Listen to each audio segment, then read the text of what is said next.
আসসালামু আলাইকুম। আমি নাজমিনারা ভাঙ্গা থেকে বলছি। নাজমিনারা ব্লগের পক্ষ থেকে আপনাদের সবাইকে জানাই স্বাগতম। কাছে এবং দূরে, দেশ এবং দেশের বাহিরে যারা আমার ভিডিওটা দেখছেন, আশা করছি আল্লাহর অশেষ রহমতে আপনারা সকলেই ভালো আছেন। আমিও আলহামদুলিল্লাহ আপনাদের সকলের দোয়ায় ভালো আছি। গ্রাম্য পদ্ধতিতে একদম সহজ ও সাধারণ সেচি শাক ভাজি। শীতের মৌসুম একদমই শেষ, চারিদিকের পানি শুকিয়ে গেছে।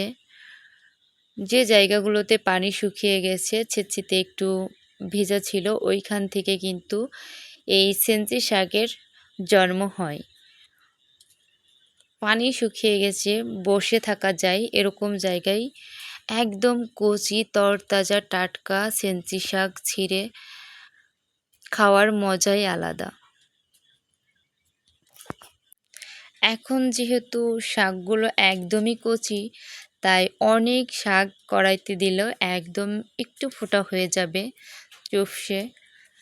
এই যে দেখতে পারতেছেন কতটা শাক আমি কড়াই ভরে শাক দিয়েছি। এই শাকটা কিন্তু এতটা থাকবে না, এখান থেকে শুধু পানি বের হবে। পানিটা বের হয়ে যাওয়ার পরে একটুখানি থাকবে। এই শাকটা খাইতে এত পরিমাণ মজা লাগে, সেটা আমি বলে বোঝাতে পারবো না। আসলে এই শাকগুলো যারা খায়, বিশেষ করে যারা গ্রামে থাকে টাটকা শাক খায়, তারা ফিল করতে পারবে এটার মজাটা কেমন। আসলে কিছুক্ষণ নাড়াচাড়া করে আমি ঢাকনা দিয়ে ঢেকে দিয়েছি। ঢাকনাটা উঠিয়ে নিয়েছি। এখন দেখতে পাচ্ছেন কতটুকু শাক আছে কড়াইতে। শাকটা যেহেতু কচি, তাই একদমই কমে অল্প হয়ে গেছে। আমি কিন্তু এতে কোনো মরিচ বা পেঁয়াজ দেই নাই, রসুনটাও দেই নাই। কারণ যেহেতু শাকটা কমে যাবে, সেজন্য আমি ওই শাকের যে কি পরিমাণে মশলা দেব ওইটা ব্যালেন্স রাখার জন্য আমি কিন্তু পরে দিয়েছি। ভাপিয়ে নিয়ে এরপরে আমি যখন তেলে দেব সমস্ত মশলাই দেব। শাক ভাজিতে তো বেশি তেমন কোনো মশলা লাগে না, যেহেতু এটা শাক ভাজি, এর স্পেশাল স্বাদ আছে। এর সঙ্গে অন্য কোনো মশলা বেশি অ্যাড করতে হয় না।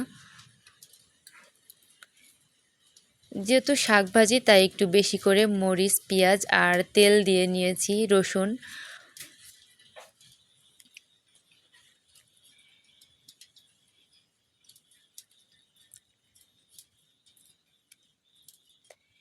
এটা আমি আস্তে আস্তে নাড়াচাড়া করে ভেজে নিতে থাকবো, যতক্ষণ পর্যন্ত না ব্রাউন কালার হয়ে আসছে ততক্ষণ পর্যন্ত আমি এভাবে আস্তে আস্তে নাড়তে থাকবো।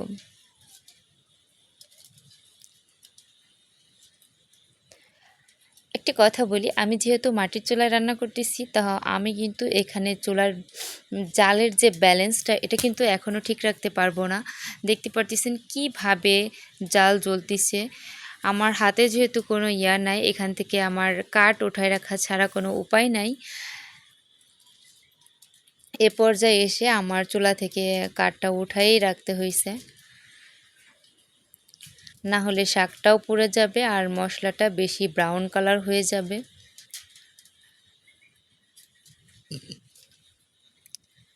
এই শাক ভাজির সঙ্গে ডাল ছাড়া কিন্তু জমবে না, তাই একটু ডাউলও রান্না করেছি। ভিডিওর এ পর্যায়ে এসে যদি আমার ভিডিওটা ভালো লেগে থাকে, তাহলে অবশ্যই একটা লাইক দিতে ভুলবেন না। আর আপনার মূল্যবান মন্তব্য কমেন্টের মাধ্যমে রেখে যাবেন। প্লিজ সবাই পাশে থাকবেন, ভালো থাকবেন, সুস্থ থাকবেন।